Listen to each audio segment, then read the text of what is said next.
And at least 2 people are dead after an Israeli strike on Gaza's only Catholic church.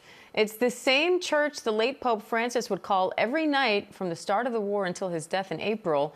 The church's priest, Father Gabriel Romanelli, was injured in the strike. Meanwhile, it appears a ceasefire may be holding in Syria after Israel also launched strikes against the Syrian Defense Ministry in Damascus, along with other targets. ABC's Patrick Reevell is in London with more on all that. So, Patrick, let's start with this strike on this Catholic church in Gaza. What more do we know about that? Hi, Dan. Yeah, this morning, the Church of the Holy Family, which is Gaza's only Catholic church, says it was hit by what appears to be Israeli tank fire. The church says that at least 2 people were killed and 14 injured, including the parish priest, Father Gabriel Romanelli, who used to speak with the late Pope Francis every evening. Those calls becoming well known, particularly after the late Pope's death. The Pope used to call the parish priest every evening from shortly after the start of the conflict. The Pope also there's some amazing videos showing the Pope, for example, I think you can see right now, in fact, speaking there with Father Gabriel Romanelli.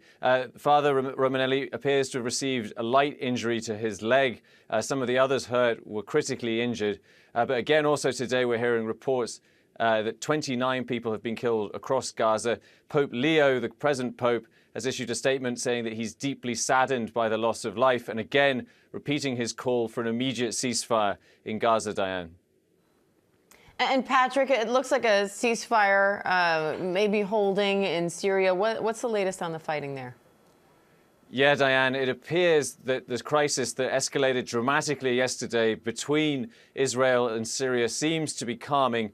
Overnight, we heard from Syria's government as well as Druze leaders saying that they were renewing a ceasefire. The clashes between government forces and the Druze had been used by Israel to begin its intervention into Syria. It appears now, for the time being, that ceasefire is holding. Syrian government forces have reportedly been withdrawing from the southern city of Soweto, which is the Druze stronghold, which is where some of these clashes had been taking place. We've also heard now from Benjamin Netanyahu, Israel's prime minister, saying that the strikes achieved what Israel was looking to do.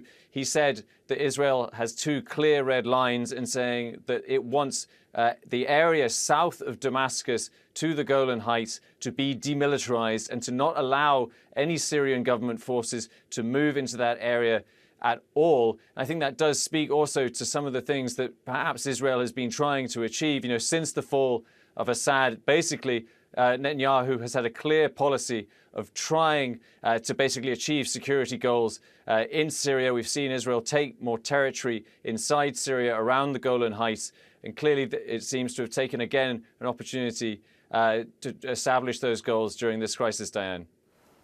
Patrick Reevell, thank you.